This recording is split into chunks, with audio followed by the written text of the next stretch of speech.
নমস্কাৰ, জিয়া টক্সলৈ স্বাগতম জনাইছোঁ। সকলোকে ভোগালী বিহুৰ শুভকামনা জ্ঞাপন কৰিলোঁ। আজি বিহুৰ দিনাই দিব খুজিছোঁ এটা গুৰুত্বপূৰ্ণ খবৰ।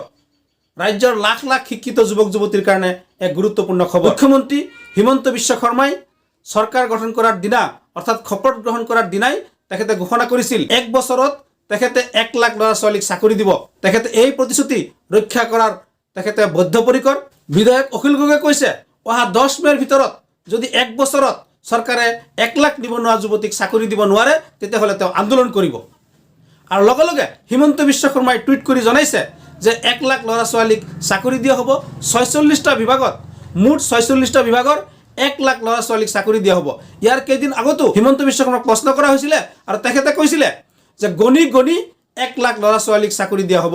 অহা 22 মে তাৰিখে তেখেতসকলৰ 1 বছৰ সম্পূৰ্ণ হ'ব আৰু এই বৰষুতিপূৰ্ণ অনুষ্ঠানৰ আগে আগে 1 লাখ ল'ৰা ছোৱালীক তেখেতে চাকৰি দিব।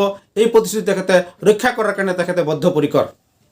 নিৰ্বাচনী ৰেলী আৰু নিৰ্বাচনৰ আগত পিছত এই প্ৰতিশ্ৰুতি তেখেতে বাৰে বাৰে দোহাৰিছে। পুনৰবাৰ তেখেতে টুইট কৰিছে আৰু কৈছে এই চাকৰিসমূহ দিব। কি ডিপাৰ্টমেণ্টত কি বিভাগত ক'ত কিমান চাকৰি হ'ব গোটেই বস্তুখিনি আজি আপোনালোকক এই গুৰুত্বপূৰ্ণ ভিডিঅ'টিৰ জৰিয়তে জনাম। আজিৰ এই বিশেষ দিন বিহুৰ দিনাই এই গোটেইখিনি বস্তু ৰাজ্যৰ হাজাৰ হাজাৰ যুৱক যুৱতীৰ কাৰণে ভাল খবৰটো আপোনালোকক জনাম। কোন বিভাগত কিমান পদ খালী হৈছে আৰু কোন বিভাগত কিমান চাকৰি হ'ব, কিমান নিযুক্তি হ'ব, সেই কথাবিলাক আপোনালোকক অৱগত কৰিম। আপোনালোকে ভিডিঅ'টোৰ শেষলৈকে লগত থাকিব। শিক্ষা বিভাগত আটাইতকৈ বেছি 28,162টা নিযুক্তি হ'ব। গৃহ আৰু ৰাজনৈতিক বিভাগত নিযুক্তি হ'ব 18,096টা। 10টা নতুন বেটেলিয়ন গঠন কৰা হ'ব আৰু তাত নিযুক্তি দিয়া হ'ব 10,000 যুৱক যুৱতীক। স্বাস্থ্য আৰু পৰিয়াল পৰিকল্পনা বিভাগত নিযুক্তি হ'ব 9,353টা। পশুপালন আৰু পশু চিকিৎসা বিভাগত নিযুক্তি হ'ব 7,118টা।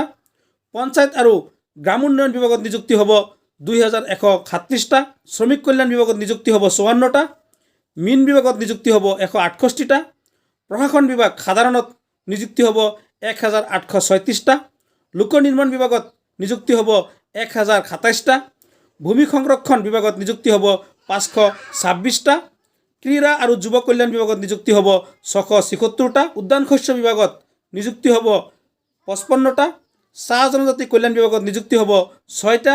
জলসিঞ্চন বিভাগত নিযুক্তি হ'ব 940টা। খাদ্য আৰু অসামৰিক যোগান বিভাগত নিযুক্তি হ'ব 95টা। সংখ্যালঘু কল্যাণ আৰু উন্নয়ন বিভাগত নিযুক্তি হ'ব 95টা।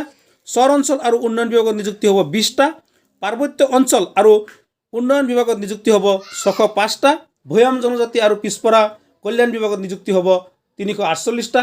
পৰিবহণ বিভাগত নিযুক্তি হ'ব 1,001টা। আবকাৰী বিভাগত নিযুক্তি হ'ব 453টা। সমবায় বিভাগত নিযুক্তি হ'ব 174টা। ৰূপান্তৰ আৰু উন্নয়ন বিভাগত নিযুক্তি হ'ব 1,240টা। গৃহ আৰু নগৰ পৰিকল্পনা বিভাগত নিযুক্তি হ'ব 232টা। পেঞ্চন আৰু ৰাজহুৱা অভিযোগ বিভাগত নিযুক্তি হ'ব 2টা। জনস্বাস্থ্য কাৰিকৰী বিভাগত নিযুক্তি হ'ব 526টা। বিজ্ঞান প্ৰযুক্তি বিজ্ঞান বিভাগত নিযুক্তি হ'ব 11টা। তথ্য আৰু জনসংযোগ বিভাগত নিযুক্তি হ'ব 175টা। সাংস্কৃতিক পৰিক্ৰমা বিভাগত নিযুক্তি হ'ব 561টা। ন্যায় বিভাগত নিযুক্তি হ'ব 498টা। ৰাজহ আৰু দুৰ্যোগ ব্যৱস্থাপনা বিভাগত নিযুক্তি হ'ব 965টা। বিধায়িনী বিভাগত নিযুক্তি হ'ব 452টা। হস্ততাঁত বস্ত্ৰ আৰু ৰেচন শিল্প বিভাগত নিযুক্তি হ'ব 334টা। খনি আৰু খনিজ বিভাগত নিযুক্তি হ'ব 391টা। কৰ্মচাৰী বিভাগত নিযুক্তি হ'ব 12টা। দক্ষতা নিয়োগ আৰু উদ্যমিতা বিভাগত নিযুক্তি হ'ব 539টা। শক্তি বিভাগত নিযুক্তি হ'ব 5,769টা। সমাজ কল্যাণ বিভাগত নিযুক্তি হ'ব 470টা।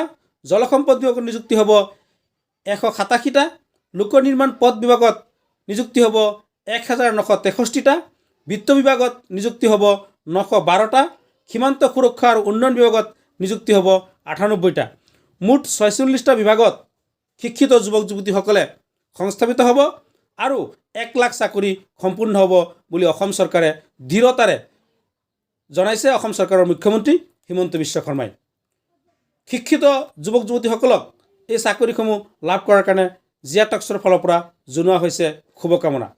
সকলোকে পুনৰবাৰ ভোগালী বিহুৰ উলগ জনাই শেষ কৰিছোঁ। ধন্যবাদ। জয় অসম, জয় হিন্দ।